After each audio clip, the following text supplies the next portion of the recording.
Think about the weirdest feeling you've ever had.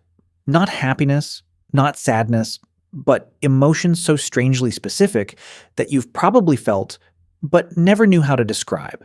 It turns out many of these feelings actually have names. And once you learn them, you begin seeing the world a little differently. Let's start with one you've probably experienced without ever realizing it. Imagine walking through a crowded city. Hundreds of strangers pass by every single day. Most of the time, they're just background characters in your life. But then, you look at one person for just a little longer, and suddenly, you realize they have an entire life just as vivid and complicated as your own. Dreams, family, heartbreak, regrets, childhood memories, hopes for the future. Every stranger is living a story that you'll probably never know. That realization is called Sonder. The realization that every stranger has a life as vivid and complex as your own. And once you experience it, you'll never see a crowd the same way again. But not every strange feeling is about other people. Sometimes you can be surrounded by people and still feel like you don't belong, like you're in the wrong place, or maybe even the wrong life. It's difficult to explain. It's not loneliness, it's not sadness. It's something much harder to describe. There is actually a word for this feeling. It's called Monachopsis, the subtle feeling of being out of place, even when nobody else notices. Sometimes, you can't even explain why. Nothing is actually wrong, but something still feels off. You might feel it on your first day at a new school, or after moving to a new city. Sometimes it even happens, in places you've known your whole life. That's what makes Monachopsis so strange. Nothing around you has changed, only the way it feels.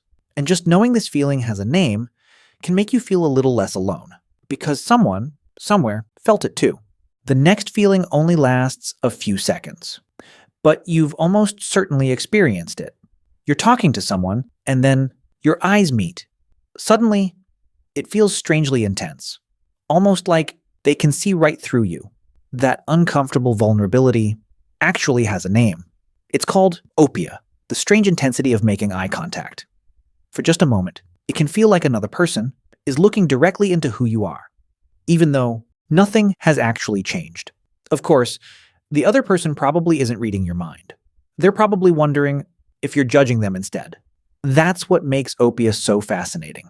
Two completely different minds, meeting for just a moment, and then you both continue living your own lives. But for one brief moment, your world's touched. There's one last feeling, and it might be the biggest one of all. Have you ever realized that you'll never experience everything life has to offer? No matter how long you live, there simply isn't enough time. Every choice you make means saying no to countless others.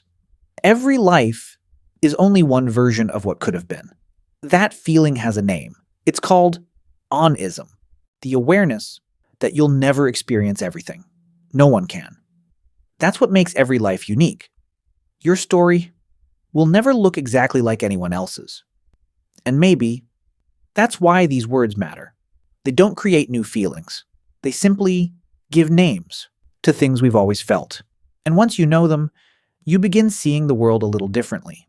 If you've ever felt one of these emotions, then now you know you weren't imagining it. Someone else felt it too. And that's probably why these words exist. If you enjoyed this video, let me know in the comments. Which of these feelings surprised you the most? Thanks for watching.